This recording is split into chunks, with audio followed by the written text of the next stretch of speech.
Sa isang lumang bahay na may istilong kolonyal sa makasaysayang bahagi ng Intramuros, Maynila, ang mahalumigmig na umagang iyon ay biglang binasag ng isang nakakapanindig balahibong tili.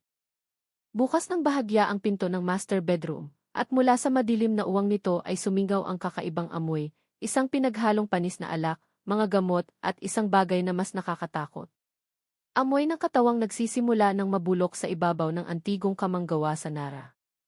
Si Dante de los Santos ay nakahandusay, naninigas ang katawan.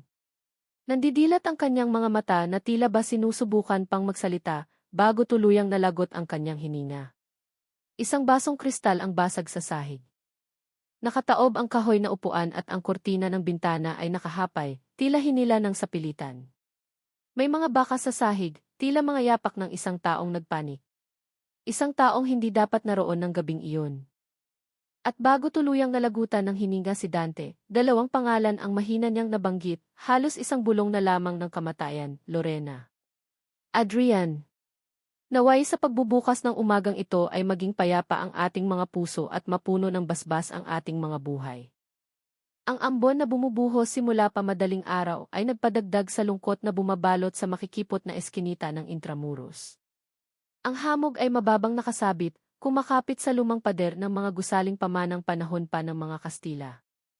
Sa dulo ng isa sa mga kalyeng iyon, nakatayo ang isang malaking tatlong palapag na bahay, ang tahanan ng pamilya de los Santos. Sila ay isang tinitingalang pamilya na maihawak ng malalaking proyekto sa real estate sa Maynila. Para sa mga kapitbahay, ang bahay na iyon ay hindi lamang basta tirahan. Ito ay simbolo ng yaman, kapangyarihan, at isang bagay na mahirap ipaliwanag, isang malamig na aura na nagtutulak sa mga tao na umiwas ng tingin. Nang umagang iyon, ang bahay ay mukhang tulad ng mga karaniwang araw. Ang bakal na tarangkahan ay mahigpit na nakasara. Tahimik ang bakuran. Ang mga ilaw sa pasilyo ay nakabukas pa kahit mataas na ang araw. Walang anumang senyales na ilang oras bago nito, may karumaldumal na nangyari sa ikalawang palapag ng lumang gusali. Isang kamatayan na iyanig sa buong lugar. Bandang 6:00 ng umaga, si Manang Sol, ang kasambahay na nagsilbi na ng mahigit 20 taon, ay dahan-dahang umakyat sa hagdang kahoy. Maingat ang kanyang mga hakbang dahil ang lumang kahoy ay madalas na tumutunog, at ayaw niyang gisingin ang sinuman maliban kay Dante de los Santos, ang pangunahing tagapagmana ng pamilya. Nakatakdang dumalo si Dante sa isang mahalagang pulong tungkol sa proyekto ng lupa sa Hilagang Maynila, isang pulong na sinasabing magtatakda ng kinabukasan ng kumpanya ng kanilang pamilya. Pagdating sa ikalawang palapag, nakaramdam si Manang Sol na may mali. Ang pinto ng kwarto ni Dante ay hindi nakasara ng maayos gaya ng nakasanayan. Madilim ang uwang ng pinto at mula sa loob ay may sumisilip na maputlang liwanag ng lampara.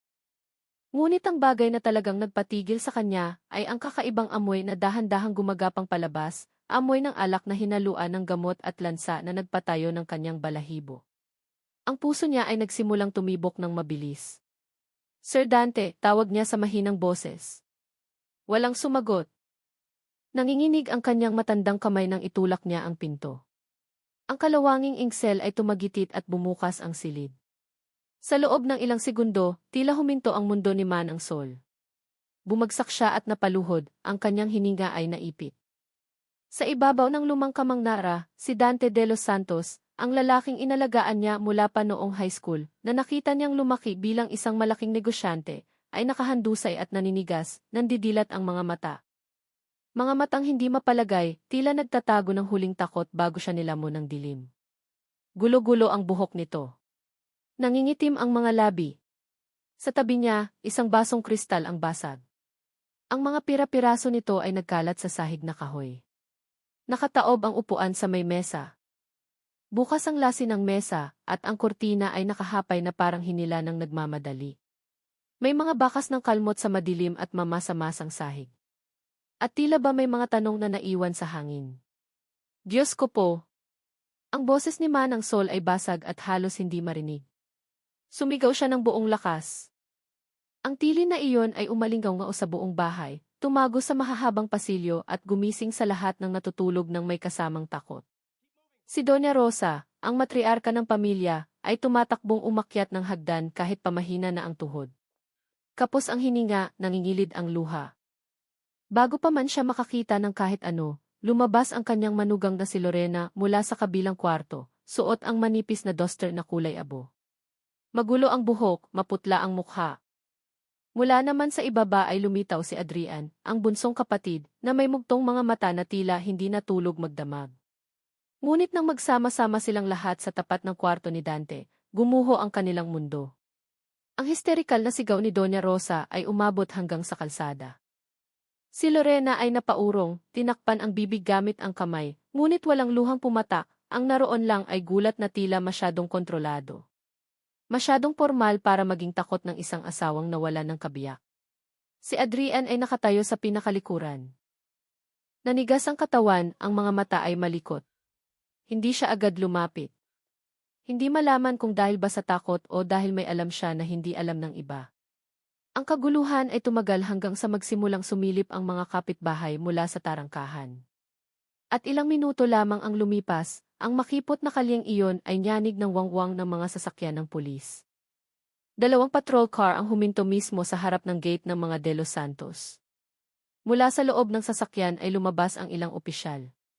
Pagkatapos, isang opisyal na nakasuot ng maayos na uniforme at makintab na tsapa ang bumaba, si Police Colonel Victor Magbanua.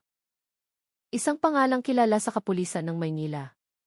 Siya ang humahawak sa mga madidilim na kaso na madalas ay sangkot ang mga nasa mataas na lipunan. Hindi nag-aksaya ng panahon si Colonel Magbanua. Dumiretso agad siya sa kwarto ni Dante. Pinagmasdan niya ang buong silid gamit ang mga matang mas mabilis magtrabaho kaysa sa bibig. Bago pa man may makapagpaliwanag, ang kanyang paningin ay lumipat na mula sa basag na baso, sa nakataob na upuan, hanggang sa naninigas na kamay ni Dante sa ibabaw ng kumot. Bawat detalye ay itinala niya sa kanyang isipan. Walang malinaw na tanda ng karahasan, ngunit hindi mapayapa ang silid. Nagtatago ito ng kwentong hindi pa nasasabi. Humahagulgol si Manang Sol sa sulok ng kwarto. Si Doña Rosa ay nakaupo sa sahig, hawak ang kanyang rosaryo habang tumatangis. Si Lorena ay nakatayo na parang estatwa, yakap ang sariling braso na tila may pinipigilan sa kanyang sarili. Si Adrian, mula sa kanyang kinatatayuan, ay nakatingin sa bangkay ng kanyang kuya ng maihalong gulat, lito, at isang bagay na mahirap ipaliwanag. Isang bagay na nagpatagal ang tingin ni Colonel Magbanua sa kanya kumpara sa iba. Sa silid na iyon, iisang bagay lang ang sigurado, hindi namatay si Dante de los Santos dahil sa aksidente. Hindi siya namatay dahil sa pagpapakamatay. May ibang tao sa kwartong iyon noong nakaraang gabi, at ang bakas nito ay naiwan sa pagitan ng amoy ng panis na alak at mga matang hindi nagawang pumikit. Tumigil na ang ulan, ngunit ang langit ng Maynila ay madilim pa rin, tila itim na telang hinila para takpan ang buong lungsod. Sa loob ng bahay ng pamilya de los Santos, ang tensyon ay patuloy na lumalaki gaya ng usok na hindi makalabas sa bintana. Naglagay ang mga pulis ng yellow line sa harap ng kwarto ni Dante. Ang silid na iyon ngayon ang sentro ng lahat ng hinala at takot. Nakatayo si Colonel Magbanua ng may mga kamay sa likod, tinititigan ang bangkay ni Dante sa huling pagkakataon bago ito dalhin ng forensics team sa sasakyan. Yumuko siya at pinansin ang maliliit na detalye na kadalasang nalalagpasan ng karaniwang tao, ang pwesto ng baso, ang mga bubog, ang gasgas sa sahig malapit sa upuan, at ang direksyon ng pagkakahila ng kurtina. May nagmamadaling tumakas, bulong niya. Nang ilabas ang bangkay ni Dante, muling tumili si Doña Rosa. Ang kanyang paos na boses ay bumasag sa katahimikan ng bahay. Niyakap ni Lorena ang kanyang biyenan, ngunit ang mukha niya ay hindi wasak tulad ng isang asawang nawalan ng bana. Mukha siyang lito, tila may tinitimbang sa loob ng kanyang utak. Samantalang si Adrian ay nakatayo malapit sa hagdan, nakayuko ng mariin, nakakuyom ang mga kamao. Naninigas ang kanyang panga. Pinagmasdan ni Colonel Magbanua ang tatlo mula sa malayo. May bagay na hindi normal dito. Mayayamang pamilya, lumang bahay, kamatayan sa gitna ng gabi, mga matang umiiwas, hiningang hindi kalmado, at mga kwentong hindi tugma. Alam niya na sa mga kasong tulad nito, ang katotohanan ay bihira manggaling sa bibig, ang katotohanan ay nagmumula sa mga naiwang bakas. Lahat kayo pakitipon sa sala. Ang utos ni Magbanua ay matigas, matalim, at walang puwang para sa pagtutol. Ang sala ng bahay ng mga De Los Santos ay malawak, istilong kolonyal, may dingding na kulay kremang luma, at sahig na kahoy na makintab. Ngunit noong umagang iyon, puno lang ng pagkabalisa ang silid.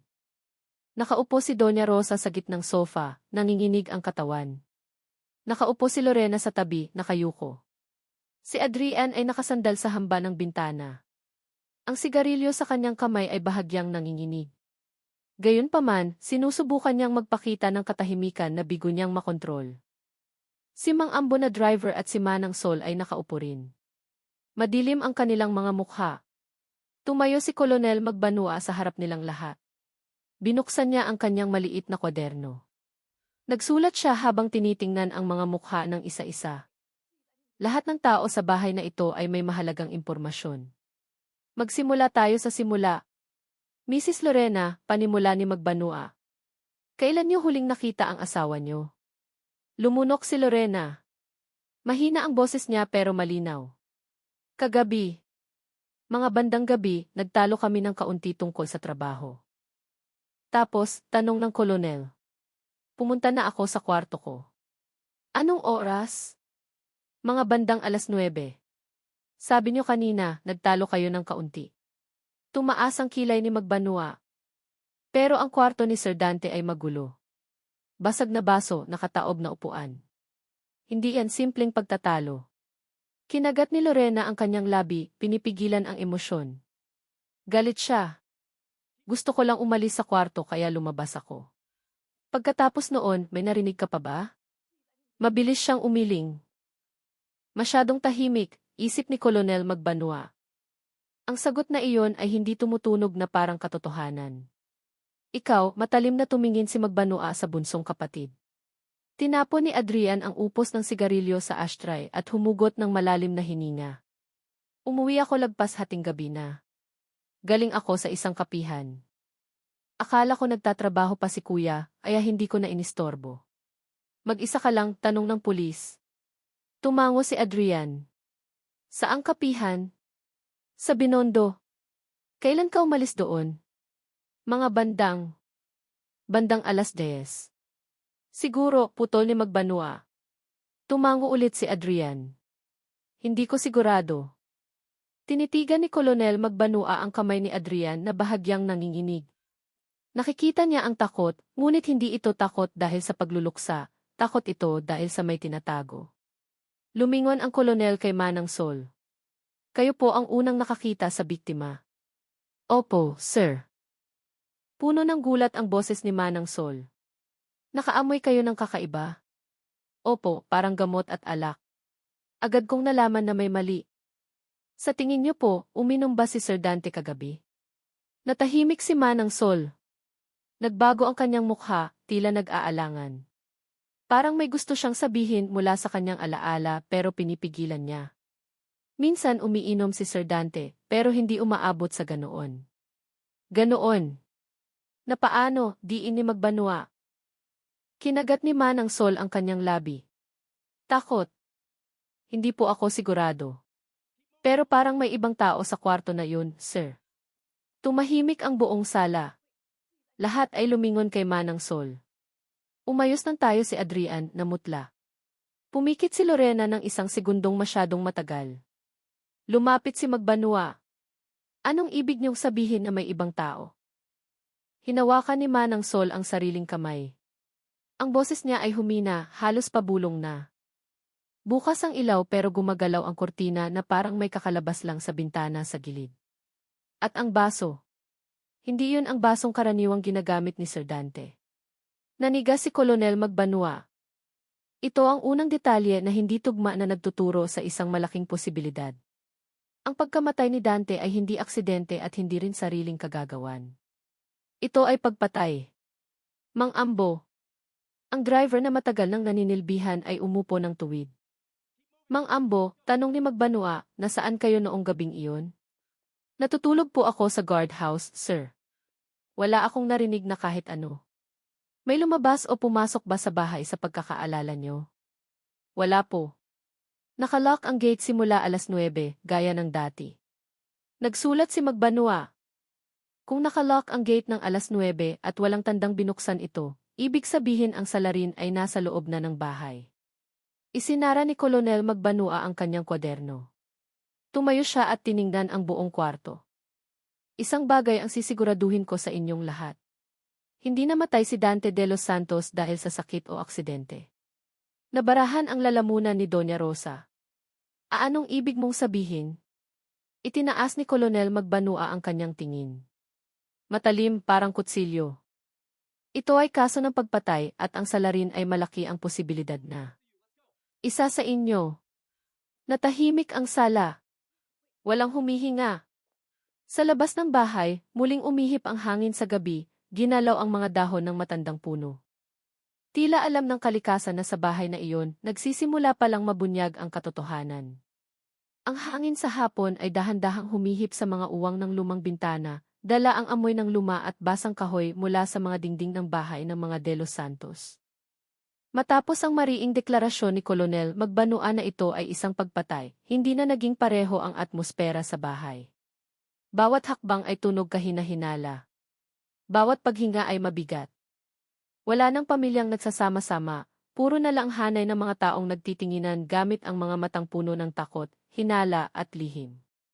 Nagpasya si Kolonel Magbanua na bumalik sa ikalawang palapag.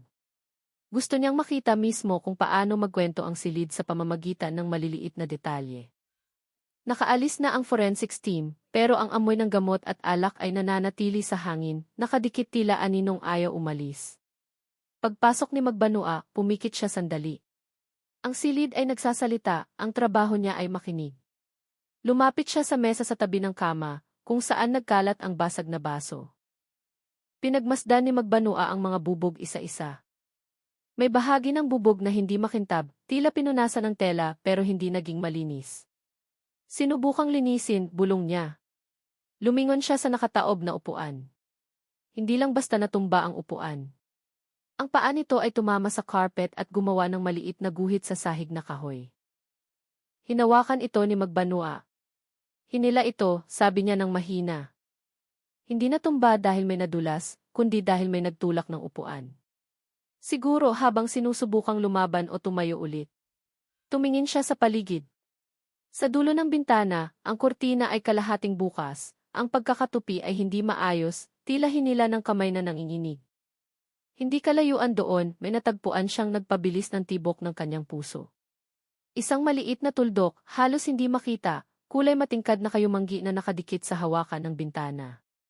Pinunasan niya ito gamit ang sterile tissue. Dugo, sigurado niyang sabi.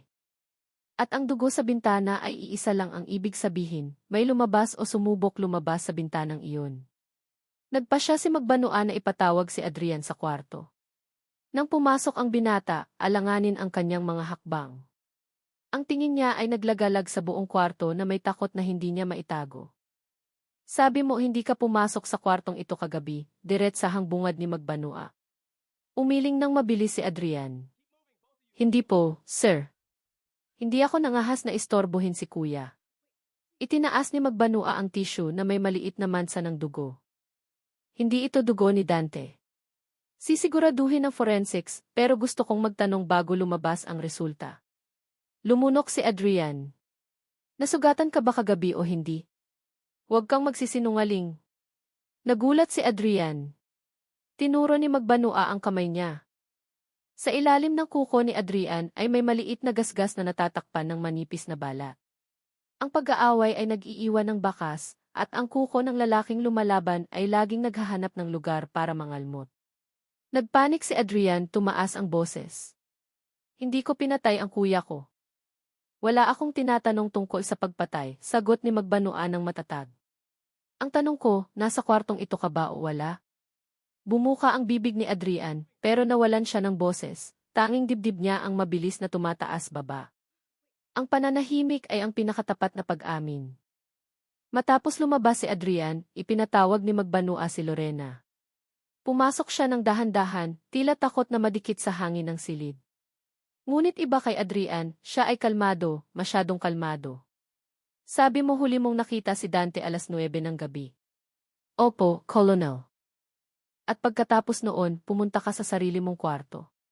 Opo, hindi na ako bumalik dito. Tumango si Lorena. Ngumiti ng tipid si Magbanua, isang ngiti na hindi kailanman nangangahulugan ng maganda. Kinuha niya ang isang maliit na piraso ng tela na nahanap sa pagitan ng sapin ng kama.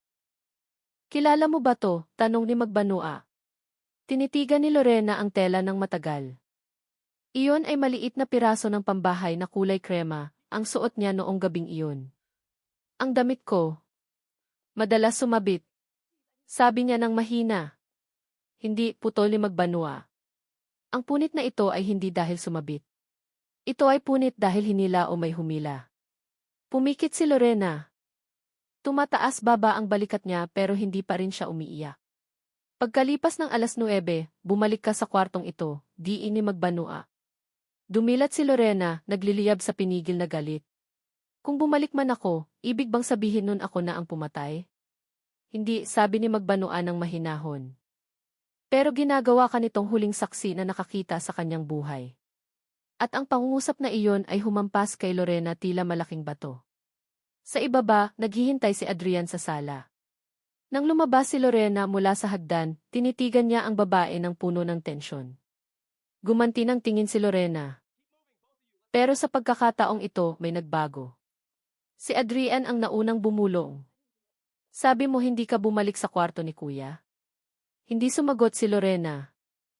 Nagsisinungaling ka, tuloy ni Adrian sa nanginginig na tono. Ikaw, mas matagal kang nanatili doon. Adrian, saway ni Lorena. Hindi ito ang oras para pag-usapan yan. Pero malalaman ng pulis, sigaw ni Adrian na halos pabulong na sa panik. Si Kolonel Magbanua, na pababa na ng hagdan, ay narinig ang lahat. Interesante, bulong niya. So pareho kayong may tinatago sa isa't isa. Nanlaki ang mata ni Adrian. Wala akong. May dalawa akong bagay, putol ni Magbanua ng matigas. Dugo ng ibang tao sa bintana at punit na tela mula sa duster ni Lorena. Tinitigan niya silang dalawa ng matalim. Sa inyong dalawa, isa o posibleng dalawa ang nasa kwarto ni Dante habang nakikipagbuno siya sa isang tao. Si Doña Rosa, na kanina pa nakaupo at tahimik na namumugto ang mata, ay biglang tumayo at sumigaw, tama na kayo. Ano ba ang tinatago niyo sa akin? Nanigas ang buong kwarto. Walang nangahas gumalaw. Namutla si Adrian na parang wala ng dugong natira sa katawan. Kinagat ni Lorena ang labi hanggang sa halos masugatan ito. Nanginginig ang dalawang kamay niya. Humakbang si Kolonel Magbanua ng isang beses palapit. Ang boses niya ay matatag ngunit malamig. Lorena, sabi niya ng mahina. Sinabi mong bumalik ka sa kwarto ni Dante noong gabing iyon. Ano ba talaga ang nakita mo? Pumikit sandali si Lorena, tila kailangang ipunin ang natitirang tapang. Nang dumilat siya, ang tingin niya ay hindi na blanko, kundi puno ng takot. Bumalik ako, sabi niya ng garalgal. At noong nakatayo ako sa pinto. Hindi nag-iisa si Dante. Napasinghap si Adrian. Tinakpan ni Doña Rosa ang bibig gamit ang dalawang kamay. Inilapit ni Kolonel Magbanua ang katawan. Sino ang nasa loob ng kwarto? Humugot ng malalim na hininga si Lorena. Nanginginig ang balikat. Pagkatapos, sa boses na mahina pero malinaw, sumagot siya, may nakatayo malapit sa bintana. Isang taong hindi dapat nasa kwarto ni Dante noong gabing iyon. Tinitigan siya ni Magbanua ng matalim. Sino ang taong iyon, Mrs. Lorena? Lumunok si Lorena.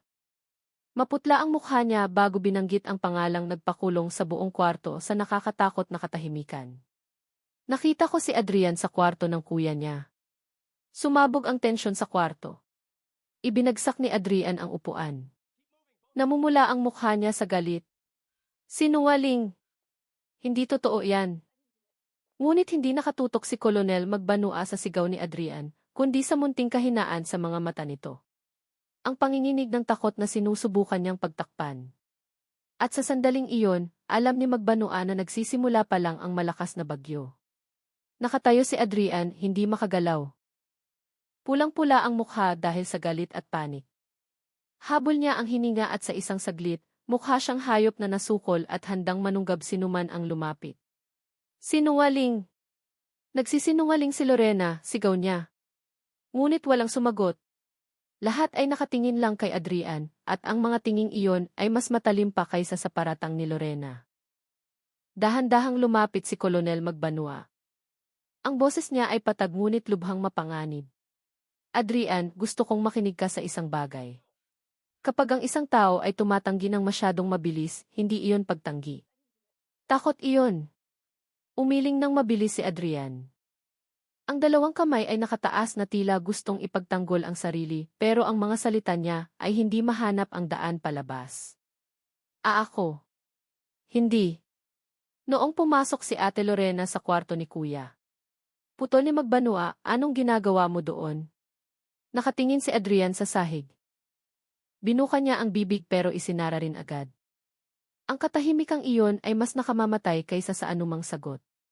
Si Lorena, na nakatayo hindi kalayuan sa pinto ng hagdan, ay nagsalita na rin sa wakas. Hindi malakas, hindi histerikal, kundi sobrang kalmado. Nakita ko siya, sabi niya habang diretsong nakatingin kay Adrian. Nakatayo siya malapit sa bintana, parang taong may katatago lang ng kung ano. Mabilis na lumingon si Adrian. Gusto ko lang kausapin si Kuya, yun lang. Sa gitna ng gabi, tumaas ang kilay ni Magbanua. Natahimik si Adrian. Nagsimulang umiyak ng mahina si Doña Rosa sa likuran nila. Hindi nag-aksaya ng oras si Kolonel Magbanua. Itinuon niya ang tingin sa dalawang pulis na naghihintay malapit sa hagdan. Dalhin si Adrian sa library sa ibaba. Gusto kong inspeksyonin ang mga kamay at damit niya. Nagpanik si Adrian. Bakit? Wala akong ginawang masama. Napakaraming ebidensya na tumuturo sa'yo, mahinahong sagot ni Magbanua. At gusto kong makasiguro bago mahuli ang lahat. Hinawakan ng dalawang pulis ang braso ni Adrian. Nagpumiglas ang binata ngunit sumuko rin nang ma-realize na wala ng takas. Habang dinadala si Adrian sa ibaba, binalik ni Magbanua ang atensyon kay Lorena. Ngayon, ikaw naman, sabi niya. Mag-usap tayo sa study room ni Dante. Dahan-dahang tumango si Lorena at sumunod kay Magbanua sa kabilang kwarto sa ikalawang palapag. Pagkasara ng pinto, naging mas tahimik ang paligid. Mas nakaka-pressure. Ikwento mo ang nangyari simula sa umpisa, utos ni Magbanua. Humugot ng malalim na hininga si Lorena. Pagkalipas ng 9:00 ng gabi, bumalik ako sa kwarto ni Dante para kumuha ng dokumento. Nagtalo nga kami kanina. Gusto kong magpaliwanag. Tumingin siya kay Magbanua. Nakita ko si Adrian malapit sa bintana. Mukha siyang takot na takot. Ang kanang kamay niya, parang may hinawakang kung ano. At si Dante. Si Dante nakaupo sa gilid ng kama, humahagok. Anong sinabi ni Adrian noong oras na yon? Sabi niya kailangan ko nang lumabas. Ang mga mata niya. Hindi ko pa siya nakitang ganoon katense. Mabilis na nagsulat si Magbanua. Nagsisimula ng gumalaw ang mga puzzle piece. Tapos umalis ka? Opo, sagot ni Lorena. Natakot ako. Hindi ko naiintindihan ang nangyayari. Bumalik ako sa kwarto ko at sinarado ang pinto. May narinig ka ba pagkatapos noon? Nag-alangan sandali si Lorena. Tapos sinabi niya ng mahina, may tunog na parang bumagsak na upuan. Tapos tahimik na. Ang sagot na iyon ay nagpabanat sa panga ni Kolonel Magbanua. Pagkalipas ng 20 minutos, bumaba ulit si Magbanua.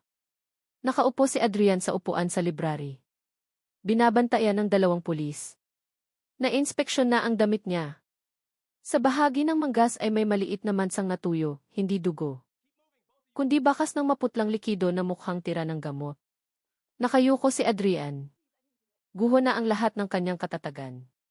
Tumayo si Magbanua sa harap niya. Nasa kwarto ka ni Dante. Nagsinungaling ka. At ngayon gusto kong malaman kung anong ginawa mo bago bumagsak si Dante at tumaob ang upuan. Kinuyom ni Adrian ang kamay, basag ang boses. Gusto ko lang tumigil si Kuya sa pagpe-pressure sa akin. Gusto kong makipag-usap pero nagalit siya. Tinulak niya ako. At gumanti ka, tanong ni Magbanua. Nakatingin sa kawalan si Adrian. Hindi siya nagsabing, pero ang katahimikan ay sagot na. Pagkatapos noon, anong nangyari? Tanong ni Magbanua. Umiling ng mabilis si Adrian. Hindi ko siya pinatay. Lumabas ako. Yun lang. Matagal siyang tinitigan ni Magbanua, tila gusto nitong tumagos sa kanyang isipan. Adrian, hindi na ito tungkol sa kung sino ang naunang manakit. Lumapit siya. Matalim ang boses. Tungkol ito sa dalawang bagay, lason at intensyon. Natahimik si Adrian. Nanginginig ang hininga. Bumulong si Magbanua at sigurado ako na may isang tao sa bahay na ito na pinaghalo ang dalawang iyon kagabi. Tahimik ang library. Tanging ang magulong paghinga ni Adrian at ang mabagal na hakbang ni Kolonel Magbanua papalapit sa kanya ang naririnig. Sa kamay ni Magbanua, isang litrato ng paunang resulta mula sa laboratorio, ang basag na kristal na baso na mailatak ng di kilalang kemikal sa labi nito. Adrian, tawag ni Magbanua. Ang boses niya ay hindi malakas pero tumutusok. Nakahanap ang forensics ng natitirang neuroinhibitor sa baso ni Dante. Isang kemikal na imposibleng nandoon ng natural.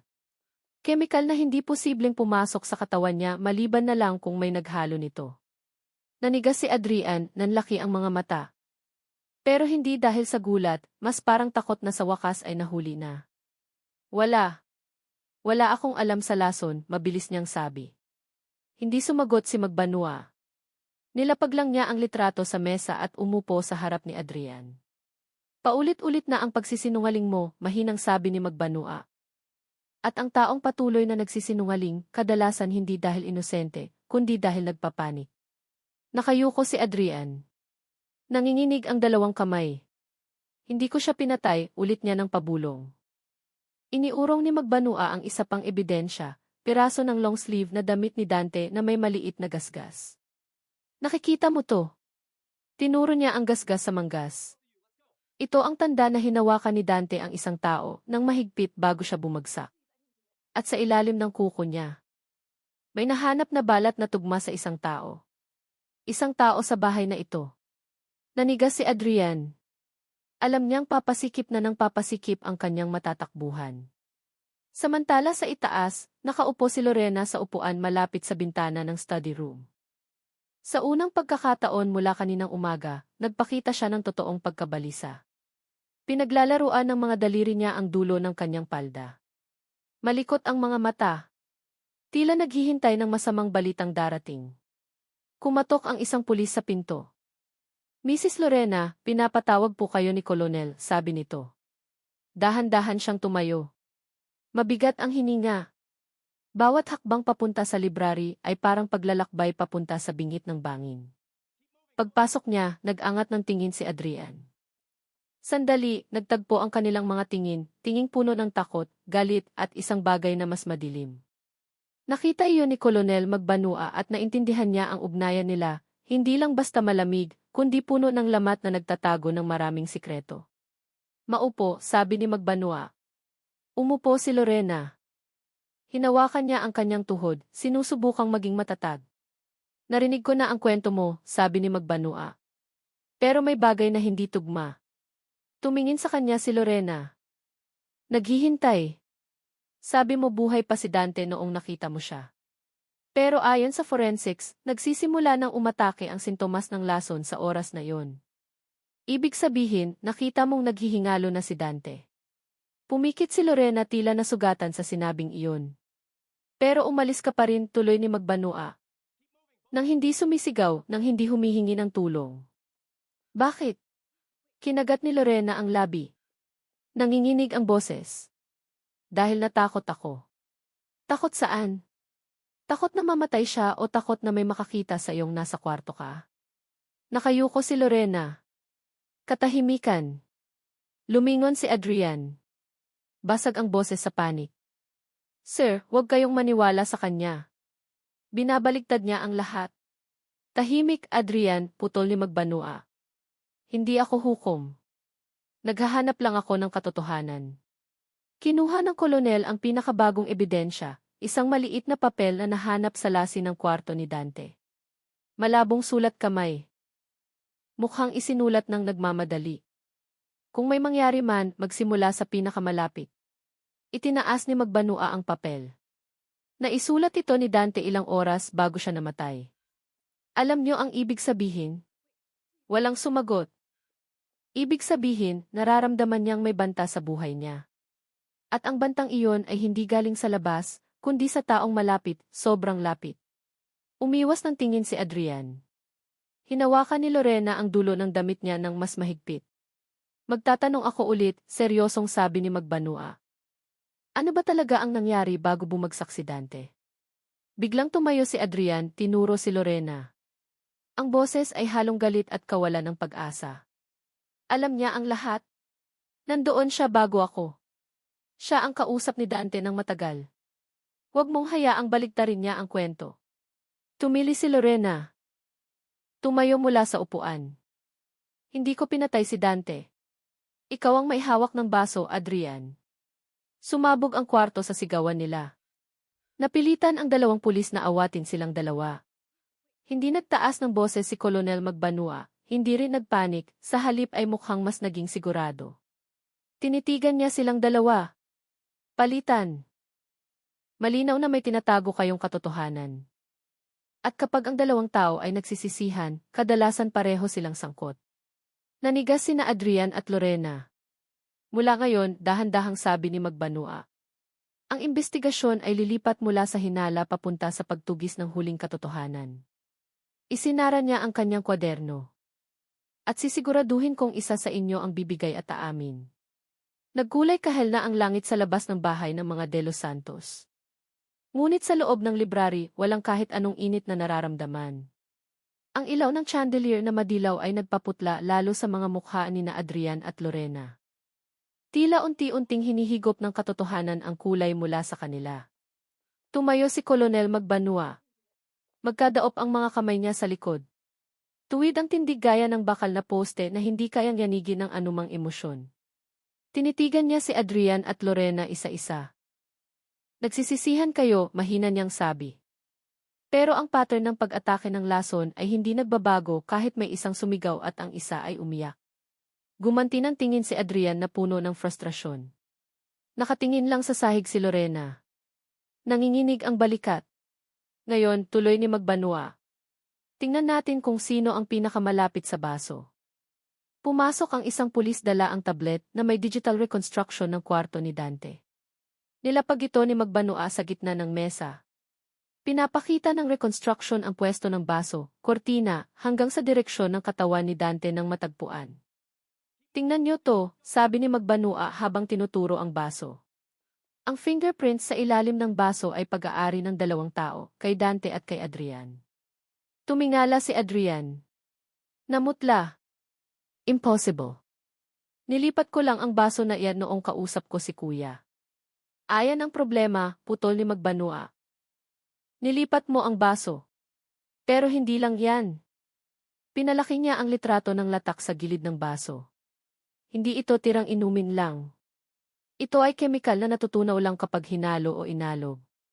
At ang pwesto ng latak ay nagpapakita na may humawak sa baso ng mahigpit pagkatapos ilagay ang lason. Lumunok si Adrian. Hindi. Hindi ko. Hindi mo na kailangang ulitin, sagot ni Magbanua. Sinara niya ang tablet at bumaling kay Lorena. Ikaw naman. Nagulat si Lorena. Nanigas ang katawan. May bakas ng tela mula sa duster mo sa sapin ng kama. May bakas ng hila sa manggas ni Dante. At may bakas ng pisikal na kontak na imposibleng mangyari kung nakatayo ka lang sa pinto. Umiling ng mabilis si Lorena. Hindi kami nag-away. Hinila ko lang ang braso ni Dante para hindi siya bumangon. Tumaas ang kilay ni Magbanua. Natahimik si Lorena. Sa katahimikang iyon, binuo ni Magbanua ang unang konklusyon na pinakamatalim sa lahat. Pareho kayong nasa kwarto. Pareho kayong dumikit sa baso at sa katawan ni Dante. At may isa sa inyo na sinubukang baguhin ang pwesto ng mga gamit sa kwarto. Sumulyap siya sa nakataob na upuan sa litrato. Hindi natumba ang upuan ng kusa. Ang upuan ay hinila ng isang tao na gustong palabasin na natumba si Dante dahil lasing. Mas yumuko si Lorena. Kinagat niya ang labi hanggang sa mamula ang mukha. Lumapit si Colonel Magbanua, ipinatong ang dalawang kamay sa mesa. Ilang pulgada lang ang layo ng mukha niya sa dalawa. Hindi niyo kailangang magsalita ng sabay dahil sisiguraduhin kong isa sa inyo ang bibigay. At nang bitawan ang salitang iyon, nagbago ang ihip ng hangin sa kwarto. Nagsimulang pagpawisan si Lorena. Nagangalit ang ngipin ni Adrian tila naghihintay na lang kung sino ang unang bibigay. Biglang tumayo si Adrian at tinuro si Lorena. Siya ang nagsimula ng lahat. Siya ang naunang pumasok. Siya ang nagpagalit kay kuya. Kung hindi dahil sa kanya. Tumayo si Lorena, tinitigan si Adrian ng mga matang nag-aapoy. Ikaw ang humawak sa baso, Adrian. Ikaw ang namilit kay Dante na umupo. Ikaw ang nagpanik noong nagsimula na siyang mahilo. Tinabig ni Adrian ang kamay.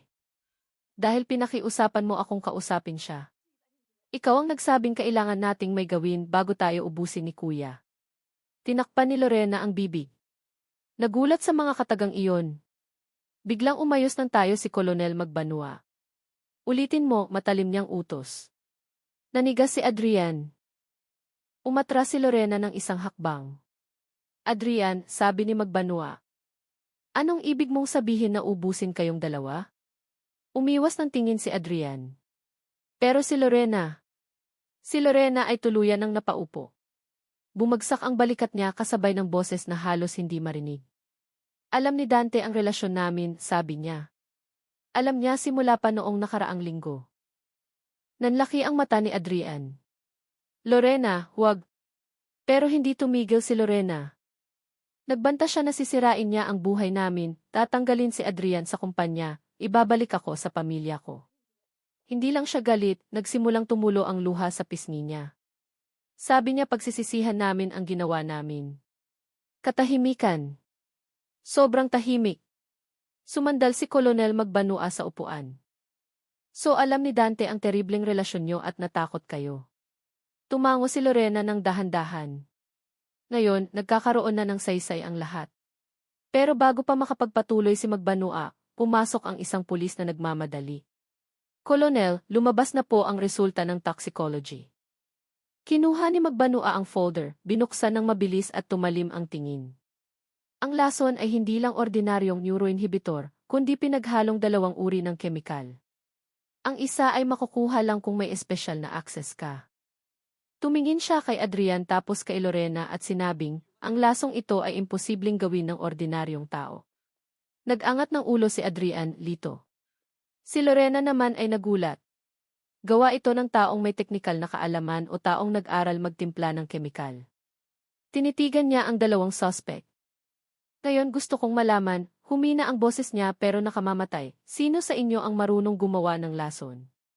Tahimik ang library na parang sementeryo. Ang huling tanong ni Kolonel Magbanua ay nakabitin sa ere. Dumadagan sa dibdib ng lahat ng naroon. Nanlilisik ang mata ni Adrian. Si Lorena naman ay mahigpit na magkahawak ang kamay. Tila takot na bumigay ang sariling katawan. Sino sa inyo ang marunong gumawa ng lason? Ang tanong ay bumagsak na parang masong dumurog sa pader. Nagsalita na rin si Adrian sa wakas. Kahit pa, garalgal ang boses niya, hindi ako nag-aral ng ganoong bagay. Pero itinaas ni Magbanua ang kamay para patigilin siya. Adrian, hindi lang ikaw ang tinatanong ko. Binalingan niya si Lorena. Matalim ang tingin. Mrs. Lorena, anong trabaho mo bago ka nag-asawa? Dahan-dahang nag-angat ng mukha si Lorena. Admin po sa isang maliit na klinik. Saang klinik? Sa Cavite. Tumango ng tipid si Magbanua. Nagsulat. Admin. Walang access sa laboratorio, walang training sa chemicals. Umiling si Lorena. Wala po. Pagkatapos ay bumalik ang tingin ni Magbanua kay Adrian. Ngayon ikaw, Adrian. Umurong si Adrian sa upuan. Hindi ako chemist. Sa marketing lang ako ng kumpanya ni Kuya. Hindi tumango si Magbanua sa pagkakataong ito. Adrian, may nahanap kaming notes sa laptop mo. Notes na naglalaman ng formula ng mga simpleng kemikal at listahan ng mixture na katulad ng lason na natagpuan sa katawan ni Dante. Nanigas ng tuluyan si Adrian. Hindi lason yan. Para yan sa agricultural project ko. Singit ni Magbanua, yung project na sabi mo ay palpak at sinara mo na? Lumunok si Adrian. Pero hindi sumagot. Inilapit ni Kolonel Magbanua ang katawan. Adrian, ang lasong ito ay hindi basta-basta magagawa ng karaniwang tao. Kahit matalinong tao, hindi ito matitimpla ng walang source o guide. Kumatok siya sa mesa. At ikaw, may guide ka. Tumingin si Lorena kay Adrian nang may panibagong takot, mas malalim kaysa kanina. Si Adrian naman ay mukhang taong nasa bingit ng bangin, kaunting tulak na lang. Ay mahuhulog na. Biglang tumayo si Lorena, mabilis ang hininga pero malinaw ang boses. Alam kong hindi ginawa ni Adrian ang laso na yan ng mag-isa. Mabilis na lumingon si Adrian. Lorena, huwag kang magsalita ng kung ano-ano. Pero pinigilan ni Magbanua si Adrian gamit ang matigas na tingin at sininyasan si Lorena na magpatuloy. Si Adrian. May dinala siyang tao sa bahay, 2 o 3 beses. Isang lalaki, hindi ko alam ang pangalan. Lagi silang nag-uusap tungkol sa bagong investment. Pero sa totoo lang, hindi yun investment. Nanliit ang mata ni Magbanua. Sino ang lalaking yun? Hindi ko alam. Nakikita ko lang mula sa malayo. Pero sa tingin ko, ang lalaking yon ay may koneksyon sa mga sangkap na hindi dapat hawak ng ordinaryong tao. Tumayo si Magbanua, pinagsalikop ang kamay sa dibdib. So sinasabi mong maaaring binigyan si Adrian ng kung ano, o may binili siya. Tumango ng maliit si Lorena. Biglang tumayo si Adrian, sumabog sa panik. Hindi. Sinungaling siya.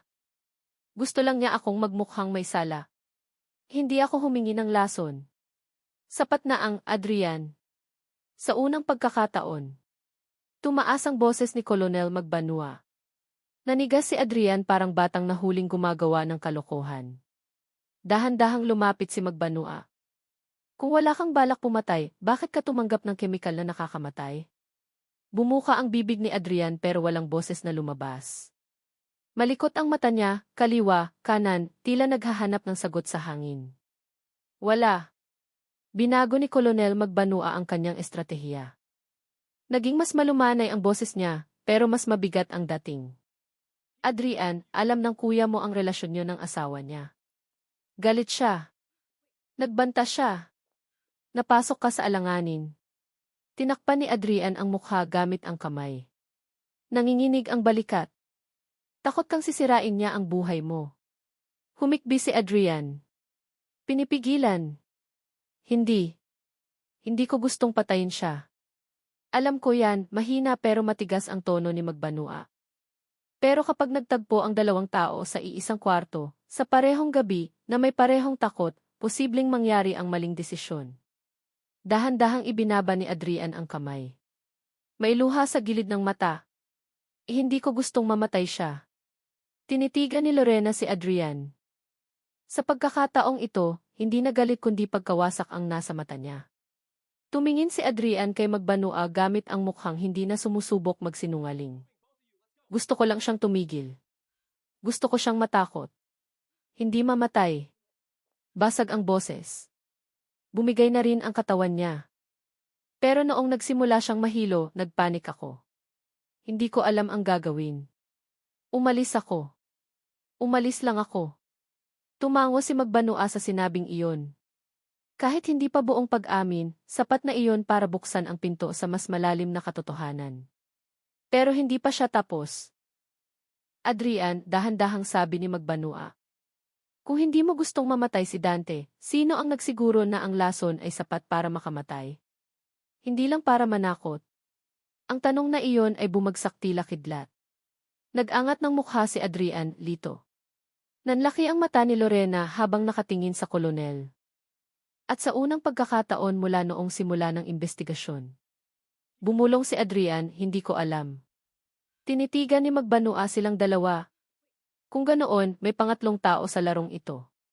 Ang mga kataga ni Colonel Magbanua na may pangatlong tao ay nagpataas muli ng tensyon sa library. Dahan-dahang inangat ni Adrian ang mukha, tila may napagtanto siyang bagay na hindi niya nakita noon. Nakatulala si Lorena sa dingding, habang ang mga daliri ay nakakapit ng mahigpit sa gilid ng upuan hanggang sa mamuti ang mga ito. Pangatlong tao. Sinong ibig mong sabihin? Tanong ni Adrian sa nanginginig na boses. Hindi sumagot agad si Magbanua. Tinitigan niya sila ng salitan. Sinisiguradong naiintindihan ng bawat isa ang bigat ng sitwasyon. Kinuha niya ang ilang litrato na kapadadala lang ng investigators mula sa bahay. Ito ang resulta ng muling paghalughog sa kwarto ni Dante, sabi niya. Ang unang litrato ay nagpapakita ng maliit na lasi sa tabi ng kama ni Dante. Sa loob ay may isang puting sobre na walang laman, walang pangalan, pero may bakas ng tupi. Bakas ng may nakalagay na kung ano, posibleng pera, dokumento, o isang bagay na mas mapanganib. Ang pangalawang litrato ay nagpapakita ng maliit na piraso ng papel na nahanap sa ilalim ng carpet. May sulat kamay na nagmamadali, bukas ng gabi. Huwag kang mahuhuli. Walang pangalan, walang lagda, maikling mensahe lang na may malaking kahulugan. Lumunok si Lorena. Hindi. Hindi akin yan o kay Adrian. Hindi ko pa nakita yan, mabilis na dagdag ni Adrian. Humalukip-kip si Magbanua. Naniniwala ako. Iba ang calligraphy ng sulat na to, at base sa quick test, may fingerprints ng ibang tao ang papel. Nagkatinginan sina Adrian at Lorena. Parehong takot ang lumitaw sa mga mata nila. Sino? Sinong pwedeng magpadala ng mensahe kay Kuya? Tanong ni Adrian ng mahina. Papunta na tayo dyan, sagot ng kolonel. Kinuha niya ang isa pang dokumento, report ng transaksyong pinansyal ni Adrian, 2 araw bago namatay si Dante. Tumanggap ka ng malaking halaga mula sa isang taong nagngangalang Dino Velasco. Agad na umiling si Adrian, nagpapanik.